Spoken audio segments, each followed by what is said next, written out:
Bien, vous me voyez? Oui, Très bien, parfait. Alors essayez de me dire dans la première question, alors de qui parle-t-on à l'activité A? Qui parle-t-on? Ça, c'est des questions générales, non? En général, on parle de qui? De quel type de personne on parle? Un long remet dans les fer. On parle de quoi? C'est quoi? Long, un long remet dans les fer à la ferme. Alors, oui, effectivement, comment s'appellent ces personnes qui travaillent à la ferme, qui ont une ferme? Ce sont les agriculteurs,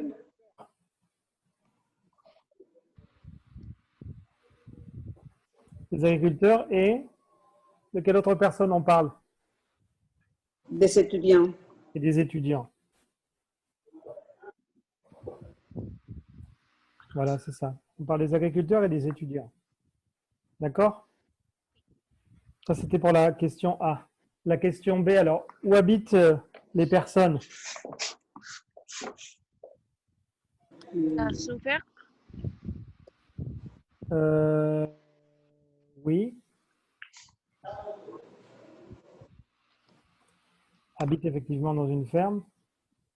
Mhm. Quelque chose au nord de Calais, Dans le Pas-de-Calais, oui. Dans le Pas-de-Calais, oui.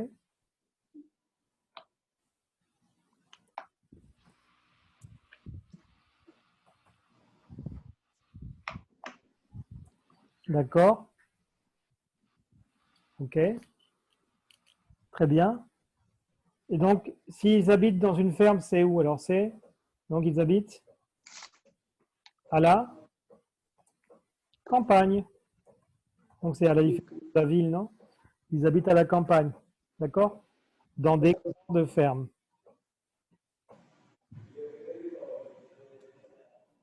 D'accord? d'accord. Alors ensuite, la C nous dit, alors quel est le problème évoqué? Quel est le problème? Mm,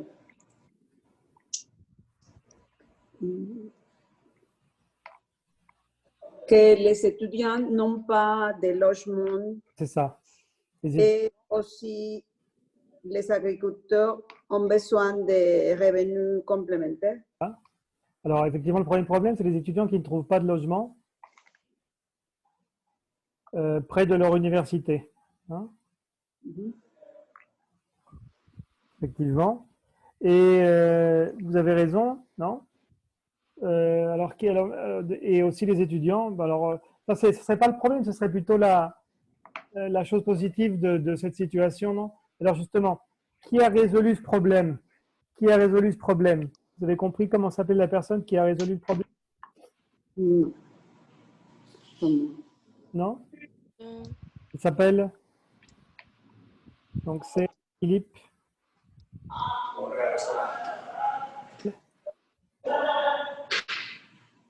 qui a eu le problème. Qu'est-ce qu'il a fait? En proposant, comment? Bien, en proposant des logements, de loger les étudiants. Où ça? Bien, des, dans des fermes, des granges. D'accord? d'accord.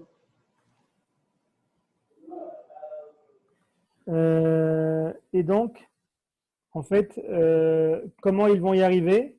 Eh bien, ils arrivent à solutionner le problème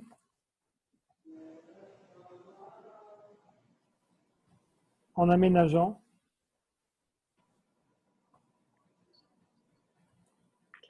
euh, les corps de ferme. D'accord? En proposant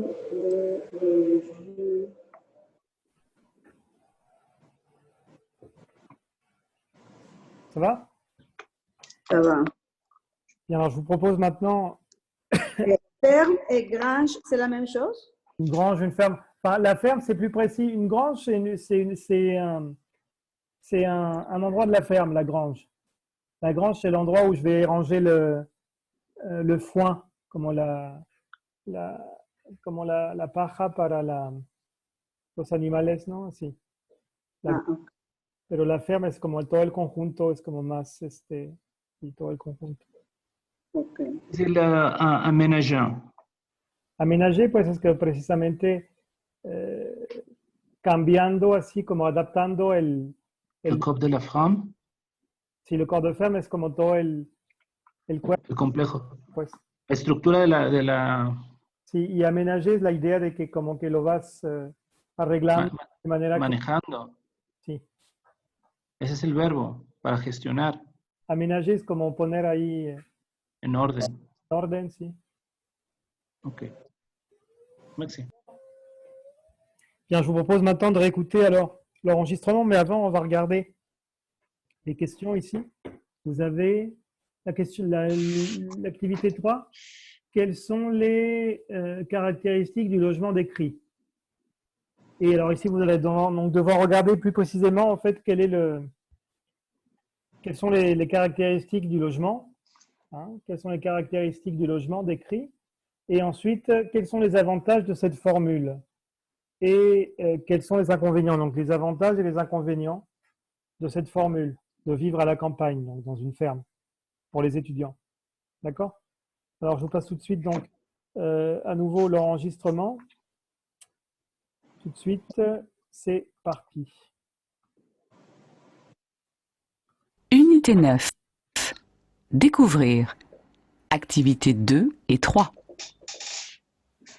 Des étudiants qui ne trouvent pas de logement, des agriculteurs qui auraient bien besoin de revenus supplémentaires, c'est à partir de ce constat qu'est né le projet des logements à la ferme.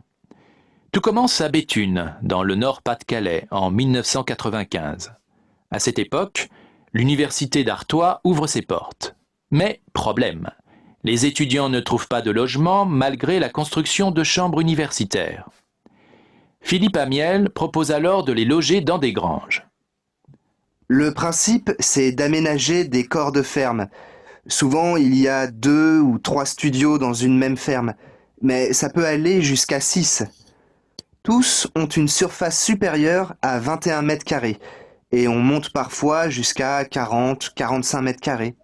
Aujourd'hui, l'association Campus Vert propose plus de 300 studios à la ferme près de grandes villes universitaires comme à Arras, Boulogne, Lorient, Amiens, Beauvais.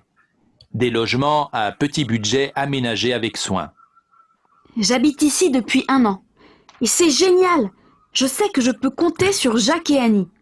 Ça veut dire que je ne suis jamais seule, même si j'habite loin de mes amis. En ville, il y a pas mal de bruit, alors qu'ici c'est calme, c'est mieux pour étudier. En plus, mon studio est grand et très bien équipé. Par contre, il faut avoir une voiture, sinon c'est pas évident. L'initiative séduit avant tout pour ses loyers relativement bas. Mais l'isolement géographique reste en effet un problème pour les étudiants qui n'ont pas de permis ou de voiture. Des systèmes de covoiturage sont toutefois à l'étude selon Philippe Amiel. Pour lui, c'est la confrontation entre le monde rural et urbain qui est essentielle. Moi, je m'oppose un peu à toutes ces séparations des publics. C'est-à-dire, bon, on fait des campus, on met des étudiants tous au même endroit, les agriculteurs, on les regroupe ailleurs, tandis que là, dans la formule qu'on propose, on essaye de mélanger les publics. Bien.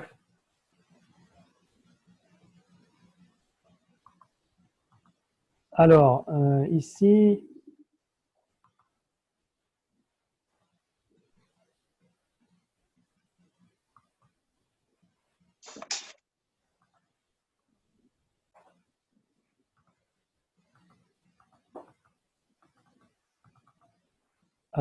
on a donc,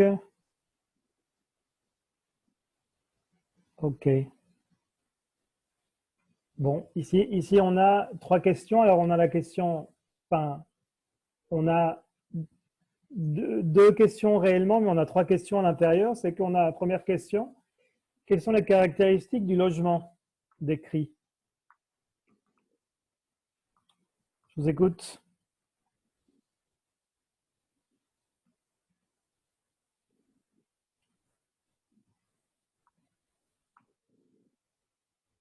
Quelles sont les caractéristiques du logement? Première chose, c'est dans une ferme. Quoi d'autre? On sait qu'il y a de 2 à 6 studios. Un studio, c'est un petit appartement. D'accord? Il y a, en général, un studio, c'est en général, vous avez la chambre, la salle à manger, le salon dans la même pièce. D'accord? C'est une seule pièce en général, un studio.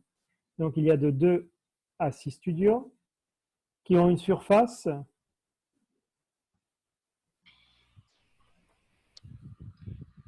allant de 21 mètres carrés. On peut l'écrire comme ça si vous voulez, mètres carrés, à 45 mètres carrés.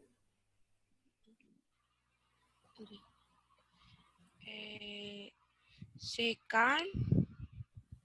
Oui. Et alors, on sait aussi qu'ils sont aménagés avec soin. Alors, je pense que le fait que ce soit calme, ce serait plutôt comment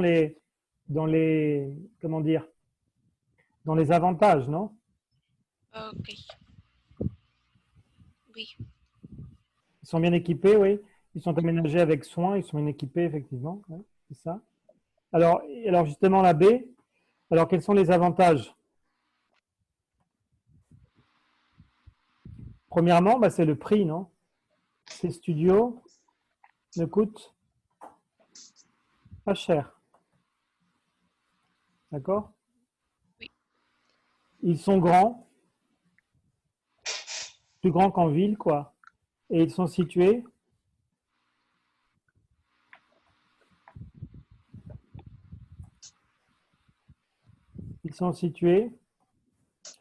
dans des endroits calmes, ce que tu disais, hein, Natalia? Dans des endroits calmes.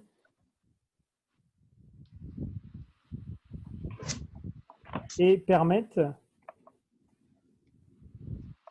donc de mieux travailler. Souvent, si vous habitez en ville, il y a beaucoup de bruit avec le trafic des voitures. Donc là, vous êtes au calme. Ça permet aux étudiants de mieux travailler. Et ce principe permet également de mélanger les publics.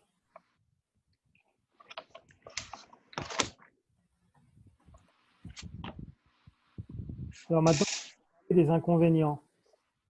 Quels sont les inconvénients?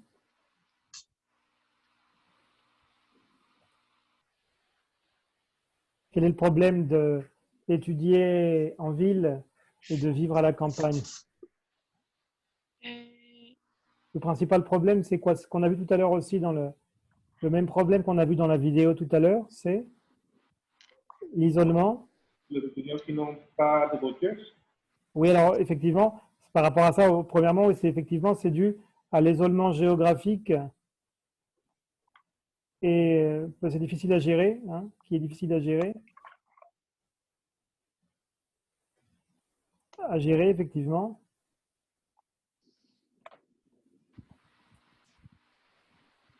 Pour les étudiants qui n'ont pas, comme tu disais, qui n'ont pas de voiture. Ou pas de permis. Ça peut être aussi le fait que peut-être qu'ils ont une voiture, mais ils n'ont pas de permis. Et donc, ils ne peuvent pas conduire, pas de permis de conduire. Non? Donc, ils ne peuvent pas conduire. D'accord? Ce seraient les inconvénients, effectivement. D'accord? Ça va? Est-ce que c'est gérer? Bah, gérer, c'est le fait d'avoir la gestion. C'est difficile de gestionar, difficile de manejar. Pues. Como voy a manejar esa situación, je vais gérer, ¿no? C'est como que tengo la gestión, pues. No de manejar como carro. No, para carro no sería conduir, manejar. Pero gérer ahí es como que yo manejo, como yo tengo la gestión de algo, pues, de una situación, de no sé, igual de una empresa, por ejemplo, de una situación. D'accord? Alors, on sait maintenant, si vous voulez, le vocabulaire. Alors, dans le Ici, on a, regardez, on parle du terrain. Alors, vous avez 45 mètres carrés. Donc ça, c'est par rapport, en général, quand on parle de la superficie d'un endroit, on va parler des mètres carrés, 45 mètres carrés, etc. Un logement équipé, donc c'est un logement qui a les choses principales, basiques pour vivre, quoi. Une ferme, bon ça on l'a vu. Un studio, c'est un espace, un mini appartement, quoi, avec une seule pièce en général. D'accord. Qu'est-ce qu'on peut ajouter ici comme vocabulaire? Comme vocabulaire en rapport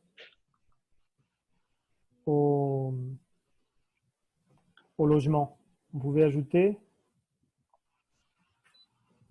on pourrait ajouter quoi? Si vous dites un logement, un synonyme de logement, vous pourriez dire par exemple un hébergement. D'accord?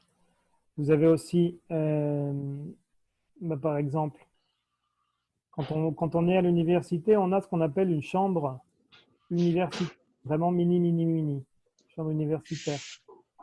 D'accord? On a aussi la personne qui va louer, c'est le locataire. Le ou la locataire. Le locataire, c'est la personne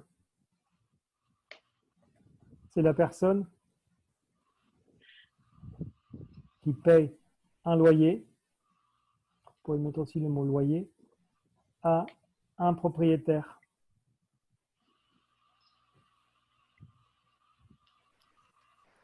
À un, ou alors ça peut être à un ou une propriétaire. D'accord?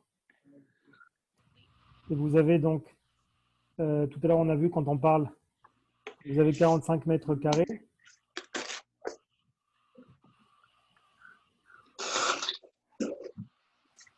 Ici c'est pour parler. C'est pour parler de la surface. D'accord? La superficie. Donc tout à l'heure, on a vu aussi le verbe aménager. C'est changer quelque chose.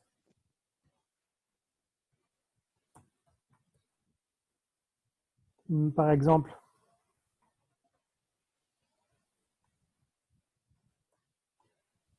une ferme en studio, au pluriel, quoi. C'est-à-dire, vous allez transformer quelque chose en une autre. C'est cambiar algo en otra cosa, pues. Changer quelque chose en une autre. Vous avez l'exemple. Donc, par exemple, une ferme en studio. Ça, tengo una granja y la voy a convertir en departamentos, pues. D'accord?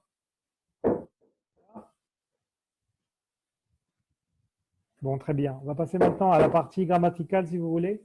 L'activité 4.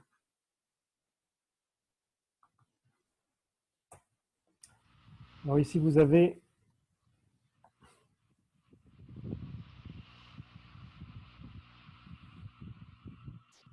observez ces phrases. Alors, on a ici 4 phrases. Alors, vous avez la première qui nous dit, quelqu'un peut me les lire? Mots expressions, reloj como No, pero eso ya lo hicimos. Ya lo hicimos ese. Ya estamos en la 4. Acabamos de terminar esa parte de vocabulario. les étudiants ne trouvent pas de logement malgré la construction Alors, des effectivement, chambres universitaires. les étudiants ne trouvent pas de logement malgré la construction de chambres universitaires. Je ne suis jamais seul, même si j'habite loin de mes copains. Mes copains, oui. Ça, c'est effectivement, c'est je ne suis jamais seul, effectivement, même si, même si j'habite loin de mes copains. Suivant, on a 3. En ville, Il y a pas mal de bruit alors qu'ici c'est calme. si, oui, effectivement. Mon studio est grand et très bien équipé. Par contre, il faut avoir une voiture. Mhm. Mon studio est grand et équipé. Par contre, il faut avoir une voiture. Il faut, pardon. Ça va? Alors, dans la première phrase ici, on nous dit, regardez, dans chaque phrase, relever les deux faits qu'on oppose. On oppose deux choses. On oppose quoi à quoi? Dans la première phrase, qu'est-ce qui est en opposition?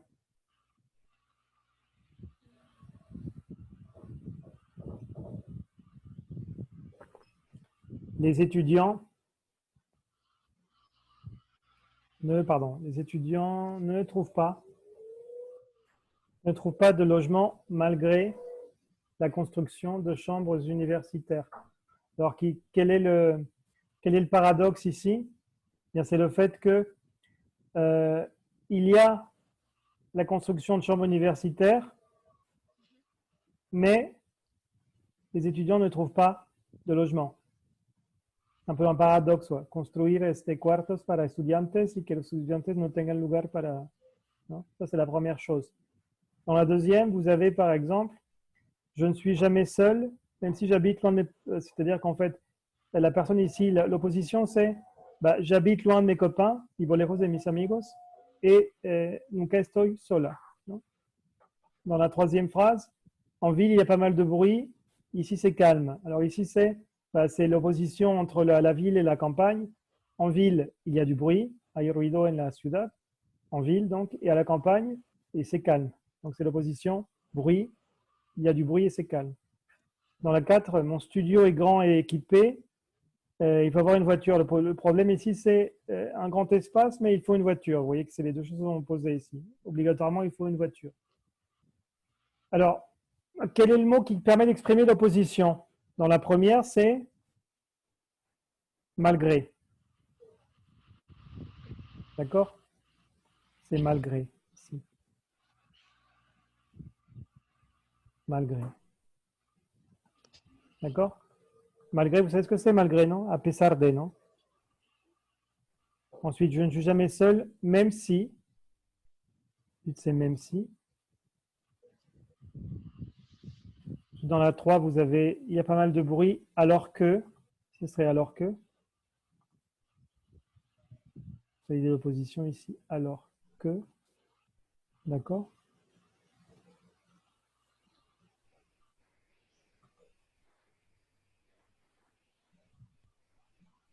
Pardon. Alors que ici, donc. Ça va ici ou pas pour l'instant?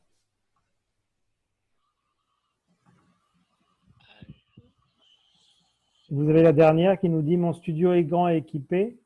Vous avez l'opposition ici exprimée par contre.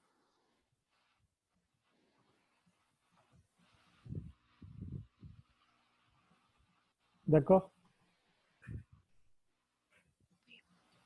Alors, vous avez, après malgré, vous avez un nom ici. Vous voyez, vous avez le nom. Malgré, a pesar de, non, comme en espagnol, a pesar de la construction. Malgré la construction.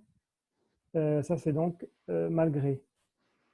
Ensuite, vous avez, on vous dit lequel se place au début de la phrase. Au début de la phrase, vous allez commencer par contre. Podrían empezar con malgré también, porque malgré podría ir al inicio. A pesar de la construcción, malgré la construcción, bla, bla, bla. Igual podría ir antes, pero tenía que ir al inicio de la frase. Ce serait possible aussi. Alors, est-ce que les deux phrases, est-ce qu'on compare des choses équivalentes? Pour remarquer qu'ici, on ne compare pas des choses équivalentes, non, pas forcément, non? Ça va ou pas? Ça va. Creo que ça va. Et alors, si vous voulez, on va essayer de regarder l'exercice. Vous allez faire l'exercice numéro 1 de la page 177. D'accord? Faites l'exercice numéro 1 de la page 177.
Même si ce serait l'idée de aunque, pero aunque más indicatif, ¿no? Porque después hay otro aunque que es bien que, ¿no? Bien que así, o sea, tenemos même si es aunque más indicatif. Vous avez le bien que, c'est l'équivalent de aunque plus subjonctif.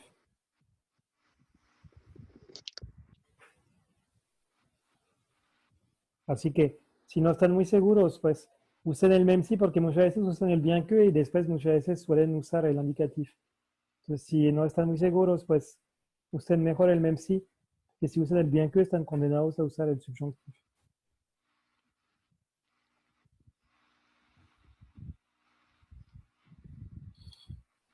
Y si vous avez donc, alors que, Alors, vrai, sería como... mientras que, pues. mientras-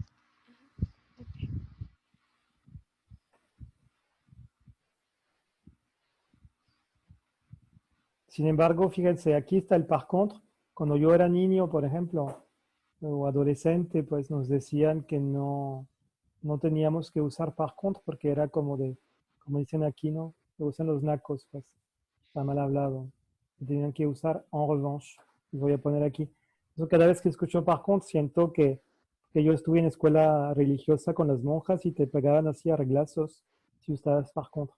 Y ahorita es muy normal porque ya la Academia Francesa ya reconoció el. Entonces nos decían siempre lo correcto era en revanche. Par contre era mal usado, pues no se decía así. Ahorita ya se hizo, ya se usa normalmente. Pero yo por el trauma me quedé acostumbrado al en revanche, ¿no?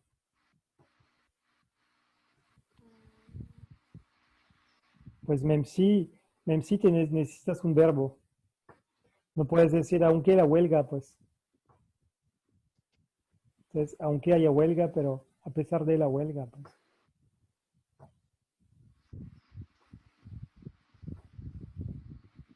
Por eso puse aquí même si más indicatif, porque el hecho que haya puesto indicatif, pues me indica precisamente que necesito un verbo, pues. Mientras que, alors que, avec malgré, vous avez juste après un substantif, un nom. ¿No?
Malgré siempre es a pesar que. A No hay pesar de. ninguno que pueda ser a pesar de o algo así. A pesar de que, no, nosotros no lo usamos así. Malgré siempre Mal. se usa a pesar de, nunca se usa con verbo, jamás. O de repente hay gente que sí lo usa, pero es gente como que habla mal, pues. Como la gente que te dice aquí para que haya cosas así, pues. No se usa para nada así. A pesar, malgré siempre es con sustantivo. Nunca se usa con que ni nada. Malgré que, non, jamás. D'accord? Ça y est, vous avez fini? Oui. On va regarder alors la première. Qu'est-ce que vous me proposez ici? Ils Alors, se sont installés en Auvergne? même s'ils ne connaissaient pas la région avant. Très bien. Effectivement, ils se sont installés en Auvergne. Très bien. Ils se sont installés.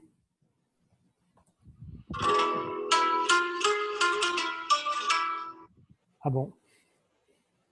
Ils sont installés en Auvergne. Effectivement, même si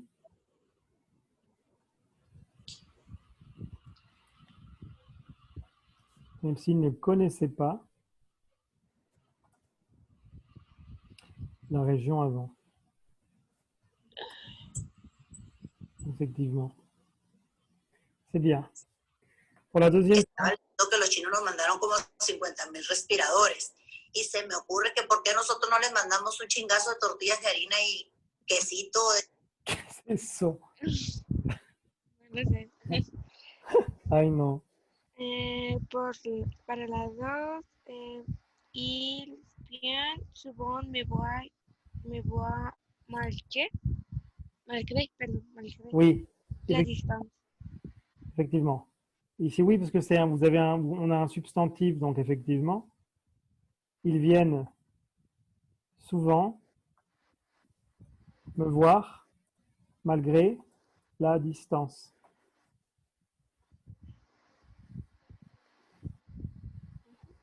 Très bien. Pour la numéro 3, j'aime la montagne. Par contre, je ne voudrais pas y habiter. Bien.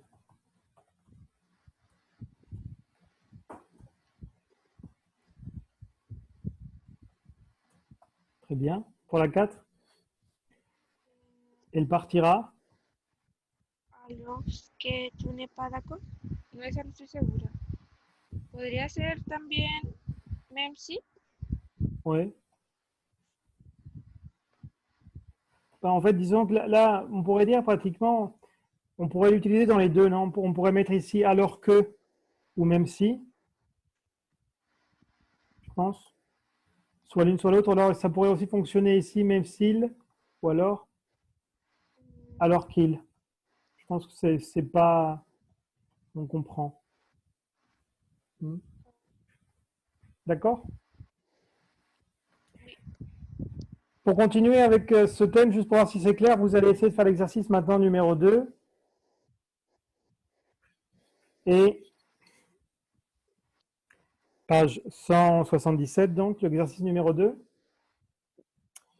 Avec donc terminer ces phrases, vous avez ici 4 phrases et vous avez par exemple « Je loue un studio alors que mes parents vivent dans un pavillon ». Donc, o sea, estoy rentando un departamento muy chiquito mientras que mis papás viven en una casota, pues, ¿no? Donc, vous avez ensuite « J'habite en ville malgré ». Ils aiment cette maison même si. Nous avons décidé de déménager alors que. Et Jeanne aime beaucoup le théâtre. Par contre, donc ici, vous allez devoir compléter ces phrases. Et je vois que le temps pratiquement se termine. Donc, si vous voulez, en fait, je me déconnecte tout de suite et je reviens dans 2 minutes. Comme ça, vous faites l'exercice et je vous passe le nouveau code, d'accord, pour la 3e partie. OK? À tout de suite.